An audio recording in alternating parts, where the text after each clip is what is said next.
स्वागत है दोस्तों। हिंदी साहित्य के आधुनिक काल से संबंधित महत्वपूर्ण एमसीक्यूज क्वेश्चंस आपके समक्ष प्रस्तुत हैं। इसके पहले हमने जो 6 भाग अब तक आपके लिए लेकर के यहाँ उपस्थित हुए, उन सभी में हिंदी साहित्य के बहुत महत्वपूर्ण और उनसे जुड़े हुए महत्वपूर्ण व्याख्याएं भी हमने जो नोट्स में दी हुई हैं वो आपने पढ़ा। उम्मीद है आपके लिए वो काफ़ी उपयोगी रहा होगा और बहुत सारे प्रश्न नए रहे होंगे। उसी श्रृंखला में यह वीडियो भी आपके समक्ष है। ये सारे प्रश्न खड़ी बोली हिंदी, फोर्ट विलियम कॉलेज और खड़ी बोली हिंदी के विकास से जुड़े हुए प्रश्न हैं जो कि परीक्षाओं में पूछे जाते हैं। तो पहला प्रश्न है इस श्रेणी में, खड़ी बोली हिंदी शब्द सबसे पहले किस संस्थान के द्वारा प्रयोग किया गया? Option: theosophical society of India, हिंदू संहिता, Ramakrishna mission, fort William college. तो इसका जो सही उत्तर है फोर्ट विलियम कॉलेज।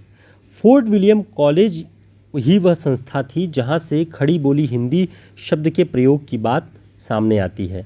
अब देखिए, हम यहाँ पे दो महत्वपूर्ण तथ्य पढ़ते हैं कि खड़ी बोली हिंदी शब्द फोर्ट विलियम कॉलेज की टकसाल से निकला है, यानी फोर्ट विलियम कॉलेज ही वह जगह थी जहाँ से परिनिष्ठित हिंदी के लिए खड़ी बोली शब्द का इस्तेमाल किया गया।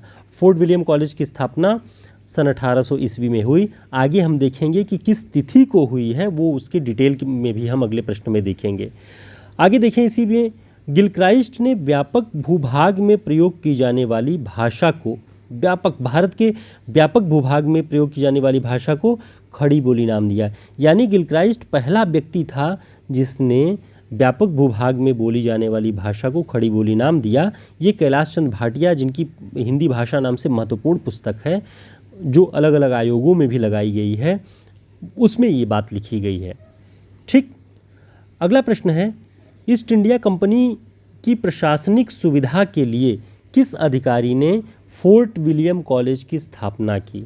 यानी ईस्ट इंडिया कंपनी की जो प्रशासनिक सुविधा बनी रहे उसके लिए कुछ जो अलग अलग संस्थाएं स्थापित की जा रही थी, उनमें फोर्ट विलियम कॉलेज भी था। तो फोर्ट विलियम कॉलेज की स्थापना किस अधिकारी ने की? ऑप्शन: गारसा दत्तासी, जॉन गिलक्राइस्ट, ग्रियर्सन और लल्लू लाल।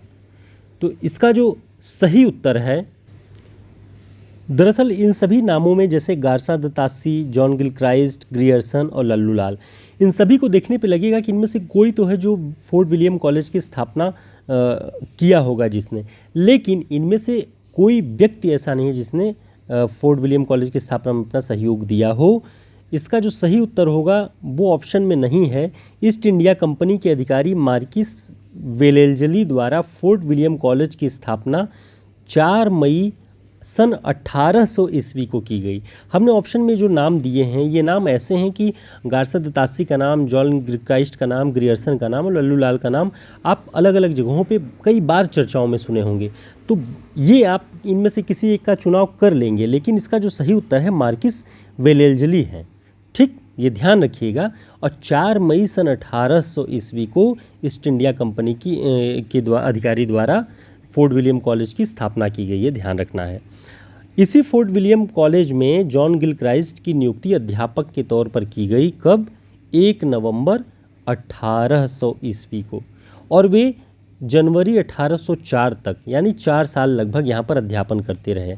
अब देखिए, ऊपर हमने बताया कि फोर्ट विलियम कॉलेज की स्थापना कब की गई? 4 मई 1800 को, और गिलक्राइस्ट कब आते हैं? 1 नवंबर सन 1800 को, यानी लगभग 4-5 महीने बाद गिलक्राइस्ट इसमें आते हैं और सन 1804 ईस्वी तक यहाँ अध्यापन कार्य करते रहते हैं। तो इस बात को आप ध्यान रखिएगा। ठीक, अगला प्रश्न है, फोर्ट विलियम कॉलेज से कौन सा जोड़ा संबद्ध था? ऑप्शन: लल्लू लाल और इंशाअल्लाह खां, सदा सुखलाल और गिलक्राइस्ट, सदल मिश्र और इंशाअल्लाह खां, लल्लू लाल और सदल मिश्र। तो इसका जो सही उत्तर है लल्लू लाल और सदल मिश्र। बाकी इंशाअल्लाह खां और सदा सुखलाल का नाम भी आता है, लेकिन वो फोर्ट विलियम कॉलेज से बाहर खड़ी बोली हिंदी के प्रचार प्रसार में लगे हुए थे। फोर्ट विलियम कॉलेज के अंदर रह करके खड़ी बोली हिंदी गद्य के विकास के लिए लल्लू लाल और सदल मिश्र काम कर रहे थे।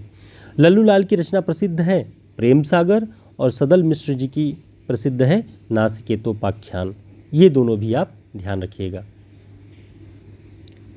दोस्तों, इस तरह के सभी प्रैक्टिस सेट आपको हिंदी भाषा से जुड़े हुए, देवनागरी से जुड़े हुए या जितने भी प्रश्न परीक्षाओं में उपयोगी होते हैं, हिंदी भाषा साहित्य पुरस्कार, भाषा विज्ञान, इन सभी से जुड़े हुए काव्यशास्त्र से भी हमारे इस हिंदी साहित्य के शॉर्ट नोट्स में आपको मिल जाएंगे। आप प्रिंट और पीडीएफ जो भी आपको अनुकूल लगे वो आप हमारे इस नंबर पर संपर्क करके प्राप्त कर सकते हैं।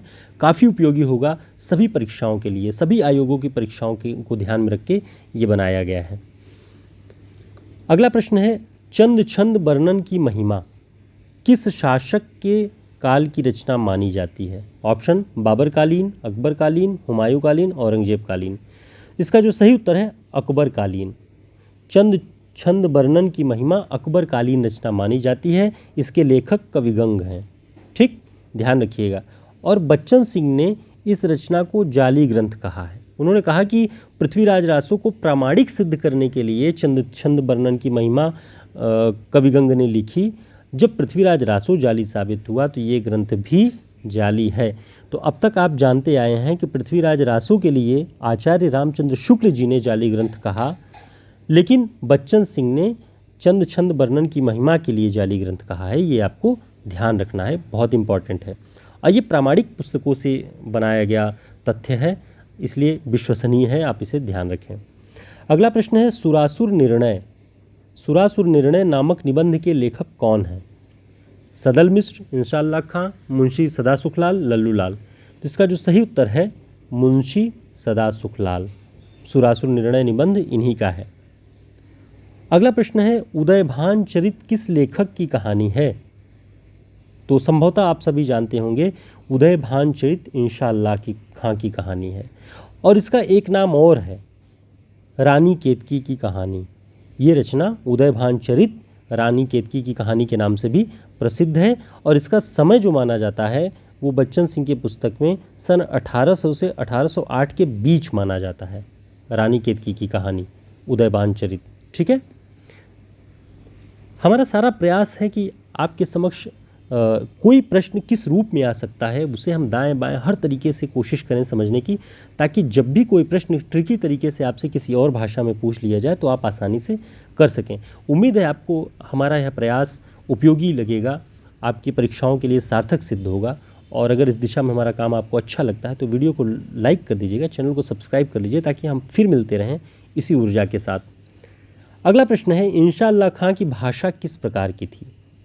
ऑप्शन संस्कृतनिष्ठ, पूर्वीपन, राजस्थानी, हिंदी उर्दू मिश्रित, चटकीली, मुहावराश्रित भाषा।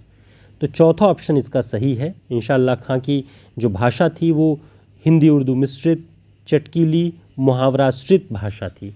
ठीक, ये कई बार परीक्षाओं में पूछा गया है। अगला प्रश्न है, बनारस अखबार पत्रिका के संपादक कौन थे? ऑप्शन राजा लक्ष्मण सिंह, राजा शिव प्रसाद सितारे हिंद, अंबिका दत्त व्यास, लल्लू लाल। इसका सही उत्तर है राजा शिव प्रसाद सितारे हिंद। ये टाइपिंग मिस्टेक है, राजा शिव प्रसाद सितारे हिंद बनारस अखबार के संपादक। इस पत्र की भाषा उर्दू रखी गई, लेकिन अक्षर देवनागरी के थे। दरअसल आप सभी जानते हैं कि राजा शिव प्रसाद सितारे हिंद हिंदी उर्दू मिलीजुली भाषा के पक्षधर थे। आम फहम भाषा जिसे कहा जाता है, वो आम फहम उर्दू संपन्न भाषा के पक्षधर थे। इन्हीं के विरोधी थे राजा लक्ष्मण सिंह। राजा लक्ष्मण सिंह हिंदी भाषा के संस्कृतनिष्ठ रूप के पक्षधर थे। तो दोनों एक दूसरे के विरोधी थे, ध्यान रखना है इस बात को। ठीक, अगला प्रश्न है, हिंदी नए चाल में ढली सन 1873 ईस्वी में भारतेंदु के किस निबंध में ये लिखा गया है? हिंदी नए चाल में ढली। सबसे पहले ध्यान रखना है हिंदी नए चाल में ढली भारतेंदु जी का कथन है। ऑप्शन भारतवर्षोन्नत कैसे हो सकती है, वैष्णवता और भारतवर्ष, कालचक्र, स्वर्ग में विचार सभा का अधिवेशन। तो ये कालचक्र निबंध में लिखी गई बात है। हिंदी नए चाल में ढली सन 1873। इस पूरी बात को ध्यान रखिएगा। अगला प्रश्न है, सरस्वती पत्रिका के संपादन का दायित्व श्याम सुंदर दास ने कब संभाला? सन 1900 में, 1901 में, 1903 में, 1915 में। इसका जो सही उत्तर है 1901 में।